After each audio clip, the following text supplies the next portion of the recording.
In Ye River County. Ye River County is an important area in South Sudan.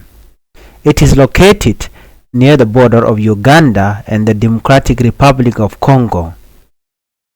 Because of this location, Ye has always been very strategic, both politically and militarily. In the past, Ye has faced serious conflict that forced many people to flee their home. Some become internally displaced within South Sudan, while others cross into Uganda and Congo as refugees. Humanitarian organizations already described the area as fragile. This is why the latest fighting is very worrying. It risks undoing the progress made under the 2018 Revitalized Peace Agreement, which was meant to bring lasting stability to the country. On Saturday morning, clash broke out in two areas of Ye River County, Lasu and Libogo. Both are located about 25 kilometers southwest of Ye town. This incident happened on August 16, 2025. The commissioner of Ye River County, Emmanuel Taban, said that he explained the opposition forces attacked government outposts early in the morning. The SPLA-IO under Dr. Riek Machar. He said that by 10 o'clock fighting was still going on.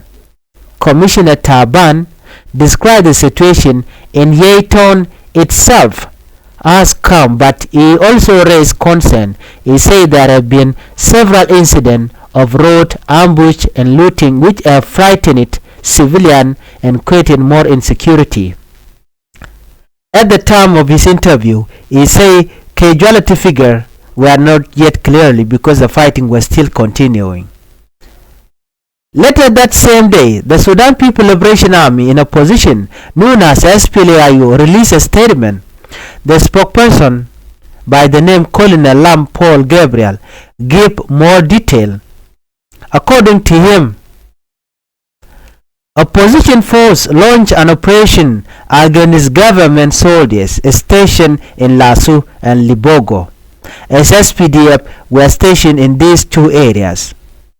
He claimed that 12 government soldiers were killed and that 5 SPLA-IO fighters also lost their life.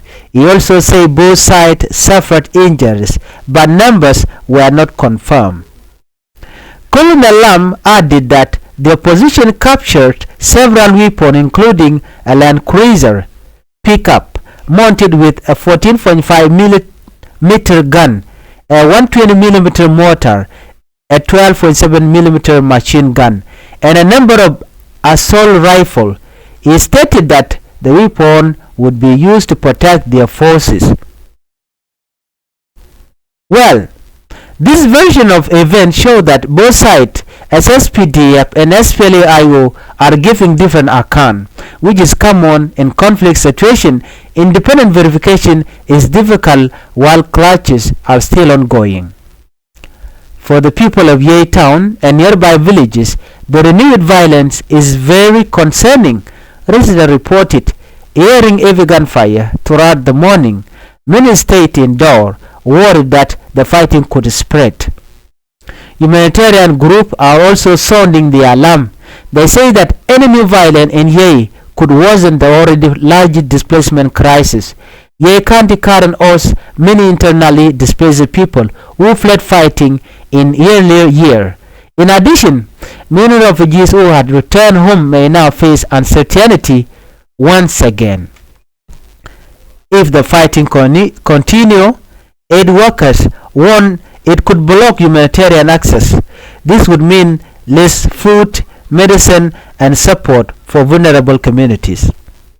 The fighting in Ye was not the only reported incident. On Friday, opposition forces in Upper Nile State say they intercepted government soldiers moving from Burabay to Jekmir. The SPLA-IO accused those government soldiers of harassing civilians and looting property. They claim to have stopped the movement and recover weapons. The government army known as the South Sudan People Defense Forces or SSPDF has not yet made any public statement about either incident. Journalists tried to reach the SSPDF spokesperson, Major General Lu Wei-kong, but were not successful for comment. The clashes in Yei and Upper Nile highlight the fragile state of South Sudan peace progress. The revitalized peace agreement signed in 2018 between Dr. Riek Machar and Kir Mayadit was supposed to bring stability, but tensions have continued in many areas. The situation has been even more complicated since March, when First Vice President Dr. Riek Machar was detained. His detention has created mistrust and tension between the main political rivals. Observers warn that without urgent dialogue and de-escalation, South Sudan could slide back into widespread conflict. This would not only threaten the peace process, but also worsen the humanitarian and economic crisis the country is already facing. To summarize, fighting broke out on Saturday morning between government and opposition forces in Yei River County. Both sides reported casualties, with at least 17 soldiers confirmed dead so far.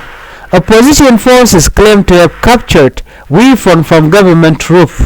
Civilians in Yei are fearful, and aid group warn of worsening displacement and humanitarian challenges.